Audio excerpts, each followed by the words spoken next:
All right, welcome to another deep dive. Today we're looking at something that usually flies under the radar, Yeah. the White House press pool. Yeah. But with all these recent shakeups, first by Biden back in 23, and then Trump just last year in 25, Right. it's been making headlines. It has. Yeah. Oh, yeah. And you guys have sent in a ton of articles about it. A lot of interest. So let's dive in and see Well- what's really going on, behind the scenes. Yeah, it's really fascinating how this system, this press pool, Right. which acts as a bridge between the president and the public, has really kind of become this focal point. I know, it's so interesting, right? Yeah. It's like this thing that's always been there, but we never really Right. think about it. Yeah. So before we get into all the drama, can you give us a quick explainer on what the White House press pool actually is? Absolutely. Like, why do we even have this thing? Well, just imagine hundreds of journalists Oh my gosh! all trying to squeeze into the Oval Office every time Yeah. the president sneezes. Right. Right. So the press pool was partly created out of necessity.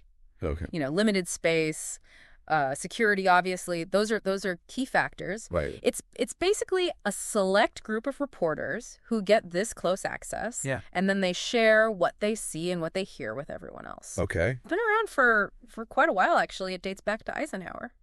Wow. Okay. Yeah. So it's a practical solution. Yeah. But it also has this huge responsibility Absolutely. to Yeah. keep the public informed. It's like It's like there are eyes and ears in the White House. exactly. Yeah. And it goes beyond just, the daily briefings and things like that. Right. The pool reporters are present for some incredibly significant events. Oh, I bet. Like, for example, Mike Allen from the Washington Post, he was on Air Force One during President Bush's secret trip to Baghdad back in 2003. Wow. And more recently, we had Sabrina Siddiqui from the Okay. Wall Street Journal Wow. reporting on President Biden's secret trip to Kyiv. Wow. These were, pivotal moments in history. Yeah. And the pool was right there to document it all. That's incredible. Yeah.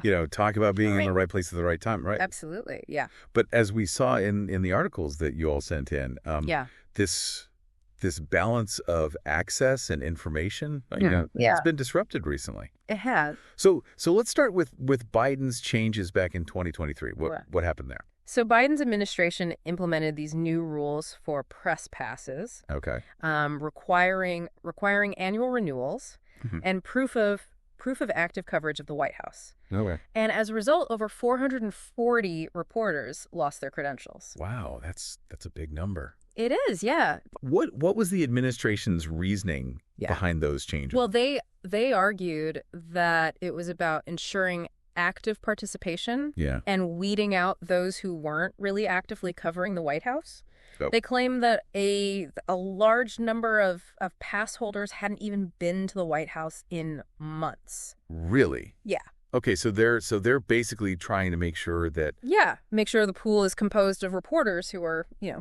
truly engaged and active. Okay, so then in 2025, the Trump administration took a very different approach. That's right. Yeah. It seemed like they really wanted to Yeah. shake things up. That shakes ours up. Even more so. Yeah. What was the reasoning behind their changes? Okay. So. How did they differ from Biden's? Right. So the Trump administration decided to take direct control over the pool selection process, Wow. which is a role that was traditionally held by the White House Correspondents Association, or the WHCA. Mhm. Their stated goal was to include what they called well-deserving outlets Okay. who hadn't, had this access before. Okay, so that's a big shift, right? It is, yeah. So instead of the journalists' organization Right. deciding who gets in, Exactly. the White House itself Yeah. is calling the shots. Mm. I bet that raised some eyebrows. It did. It definitely did. Yeah. This move was seen as potentially opening the door for podcasters, social media influencers, Right. and even partisan news sources. Oh, wow. Leavitt, who was Trump's press secretary at the time, Yeah. he assured, legacy outlets that they needn't worry. Okay. But then they excluded some pretty big names Yeah. like Reuters and the Associated Press from the first cabinet meeting after the change. That's interesting. Yeah. You know, it is. it seems kind of like a power move, Well, to exclude. yeah, I mean, and excluding outlets like Reuters and the AP, Right. those are big names. Those are some big players to just leave out. Yeah, Like, yeah. is there any insight into why they were excluded? Well, there are some interesting details surrounding that. Okay. The AP reported that they were excluded for refusing to adopt Oh, wow. Trump's preferred term, Okay. Gulf of America for the Gulf of Mexico. Interesting.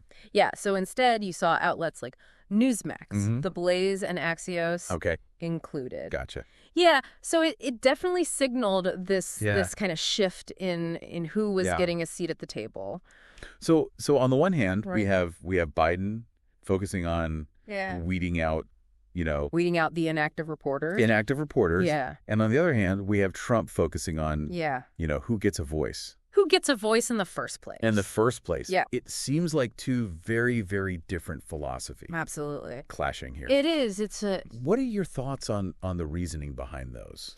It's a fascinating. Very different approaches. It's a fascinating comparison, isn't it? Yeah. Both administrations aimed to kind of shape Yeah. this press pool, Right. but with very different goals in mind. Mm-hmm. And this raises a really crucial point about the WHCA's role. Yeah. They've traditionally acted as this kind of buffer Okay. between the government and the press, ensuring a certain level of independence Right. in that selection process. You're right.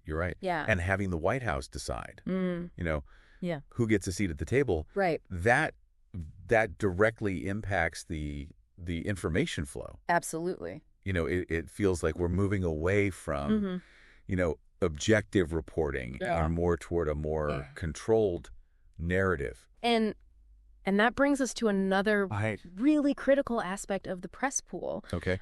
Its function as what's called a protective pool. Protective pool, yeah. So regardless of who's in it, Yeah. there's this small group of journalists Mm-hmm. that travels everywhere with the president, Right. ready to report on anything that happens. Okay. You mentioned this earlier, Yeah. but what exactly does that entail? Sure. Like why is it so important to have this Well, this constant presence? it ensures that the public isn't, left in the dark, especially during these really critical moments. Imagine if, God forbid something were to happen to the president, Yeah. like a sudden health issue or a security threat, Right. The protective pool would be there to witness it and report on it. That's a Yeah. sobering thought. That is- Having that Yeah. immediate firsthand account Right. is crucial, especially in today's world Yeah. where misinformation can spread so quickly. And And it makes these debates about Yeah. the pool's composition Sure. even more You're significant. even more significant. Absolutely. Think back to Judy Woodruff. Okay.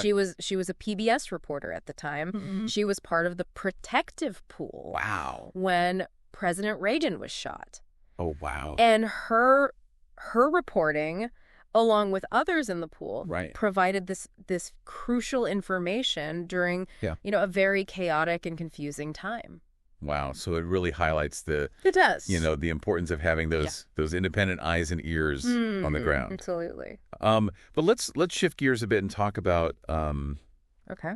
the long-term consequences of these recent changes to the pool. Mhm. What are some of the potential ramifications that we should be aware of? Well, I think one of the biggest concerns Yeah. is the potential for a less informed public. Right. If the White House gets to handpick Yeah. the reporters, Yeah.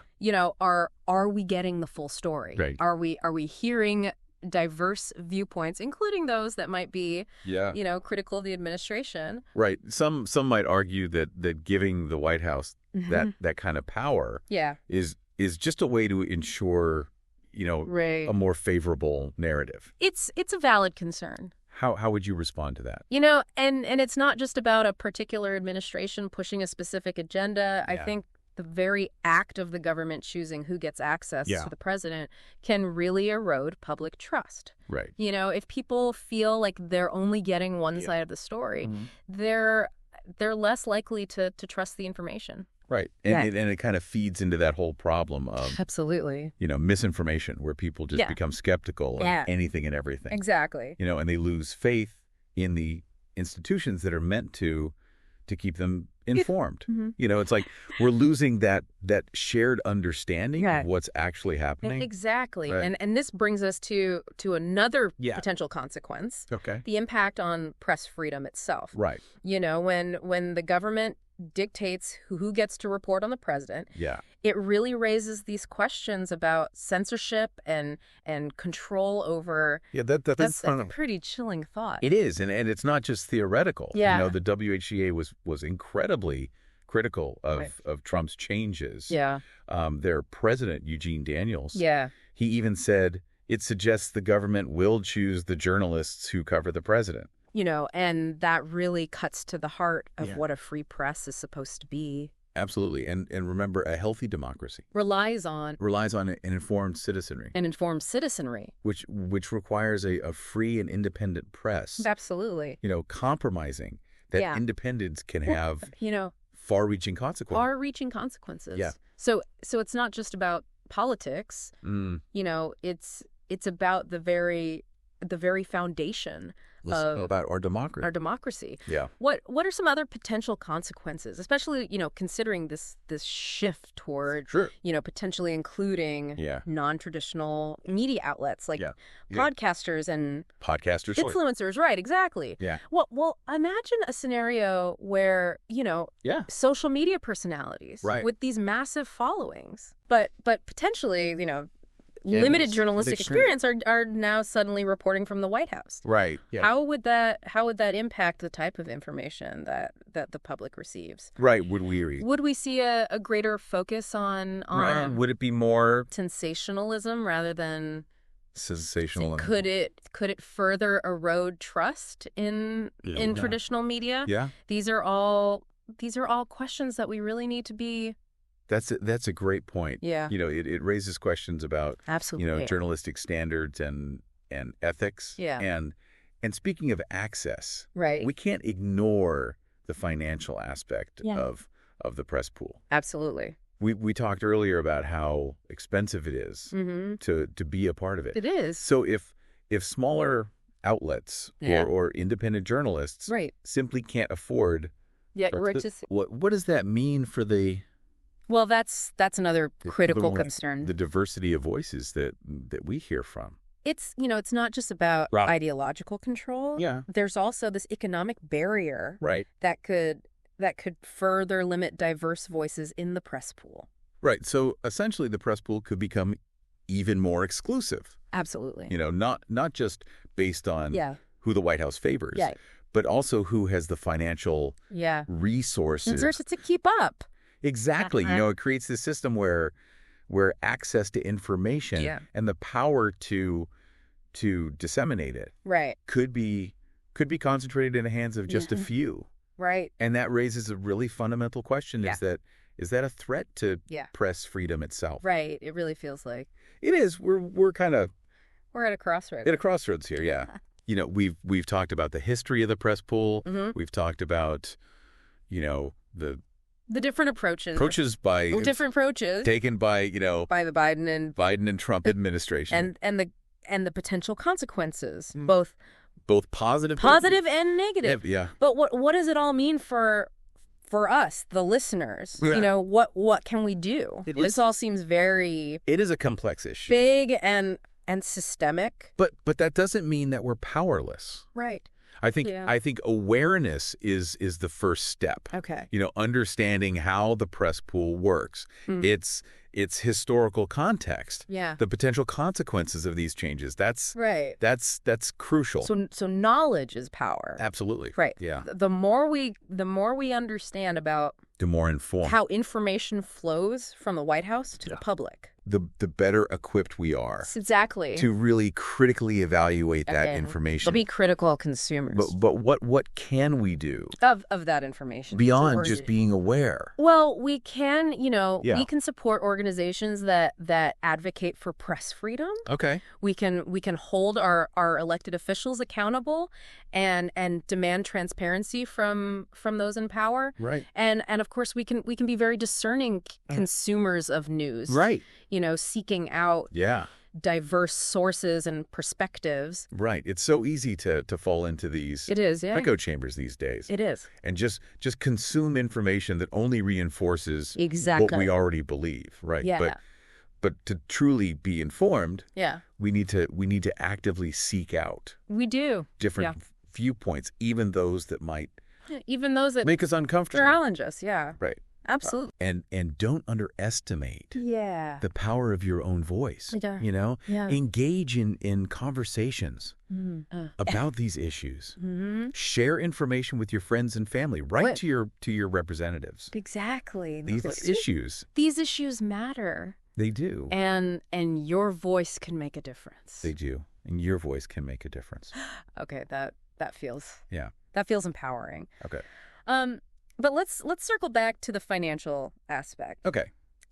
We talked about Yeah. how expensive it is to be a part of the press pool. It is. Yeah. Are there any solutions being proposed to address this There are.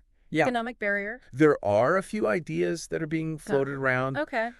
Some suggest a shared funding model Okay. where, larger news organizations help subsidize the cost for smaller outlets. So this kind of cooperative approach could ensure a wider range of It voices. was a collective effort to kind of maintain Exactly. the diversity of the press pool. Exactly. What are some other potential? So another proposal involves government funding for the press pool. Interesting. This is a little I can see how more controversial. that would be a tricky. But I think it's worth considering. Yeah. The argument is that if the pool is a public service, which it arguably is essential for an informed citizenry, Right. then perhaps it deserves public support. That's an interesting idea. Yeah. I appreciate that people are thinking creatively about the solutions. Ultimately this isn't just about journalism. No, it's not. Or news organizations. You, the listener. Right. It's about you, the listener. Yeah. And you're right. You're right to be informed. To be informed, exactly. Right.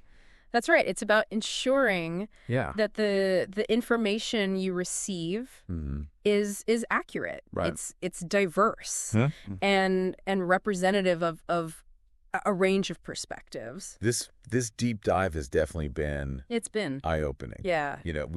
We've covered so much ground. A lot of from the practicalities of the press pool to these philosophical questions about democracy and the role of the press. Absolutely. And those questions are more relevant. They are. They're more relevant now than ever in this era of information overload and this rapid technological change. Yeah. The press pool is evolving right before our eyes. So as we wrap up, what's the key takeaway I think for our listeners? the most What should they be thinking about important as they navigate this increasingly complex information landscape? The press pool Yeah. isn't just some abstract concept. Right. It directly impacts the information you receive. Right. The narratives you're exposed to, your understanding of the world. It's about recognizing that Absolutely. This battle over the White House press pool is essentially a battle for control of the narrative. It's a battle for control. So staying informed about how the press pool works is in itself a way of staying informed about everything else. Everything else. Right. So once you understand the system, exactly, you can start asking those critical questions. Once you understand the system, you can start asking the question. Who's being included? Who's being included? Who's being excluded? Who's being excluded? What are their motivations? What are their motivations? Whose voices are Whose voices are being amplified? And whose are being silenced? And whose are being silenced. Right. You know, it's about being an active participant. Being an active participant in shaping the information that you consume. The information you consume. Rather than just passively receiving it. Yeah. Right. Exactly. And remember, this isn't just a spectator sport. Don't forget that. You know, you have a role to play. A spectator sport. You have a role to play. Support organizations. Support those organizations. So fighting for press freedom. Press freedom. Hold your elected officials accountable and engage in thoughtful conversations about these issues. About those very issues, yeah. This deep dive has definitely given me a new appreciation for the complexity of the press pool. It's a complex and the importance of a free implications and independent press. Yeah, I'm going to be paying a lot more attention to who's asking those questions. Yeah. And whose voices are being heard. What about you? It has been a really insightful exploration. Yeah. And, informed and engaged citizens like yourself are really the foundation of a healthy democracy. Well, on that note, I think we've reached the end of our deep dive into the White House press pool. A pleasure. Thank you so much for sharing your insights and expertise. My pleasure. Thanks for having me. And to you, dear listener, thank you for joining us on this journey. Absolutely. We hope you learned something new. Yeah. And are feeling inspired to dive a little deeper. Keep those questions coming. Into the world around you. Yeah. Keep sending us those topics you're curious about. Absolutely. Until next time, keep exploring, keep questioning, and keep learning. Couldn't have said it better myself. This is The Deep Dive, signing off. About those issues, yeah. This deep dive has definitely given me a new appreciation for the complexity of the press pool. It's a fascinating system, yeah. And the importance of a free and independent press. For sure. I'm going to be paying a lot more attention to who's asking those questions and whose voices are being heard. Yeah, me too. It's really... What about you? What do you think? It has been a really insightful exploration, and, informed and engaged citizens like yourself are really the foundation thank you. Of a healthy democracy. Well, on that note, I think we've reached the end of our deep dive into the White House press pool. Yeah, it has been a pleasure. Thank you so much for sharing your insights and expertise with us. Oh, it was my pleasure. Thanks for having me. And to you, dear listener, thank you for joining us on this journey. Absolutely. We hope you learned something new and are feeling inspired to dive a little deeper into the world around you. Keep those questions coming. Keep sending us those topics you're curious about. Yeah. Until next time, keep exploring, keep questioning, and keep learning. Couldn't have said it better myself. This is The Deep Dive, signing off.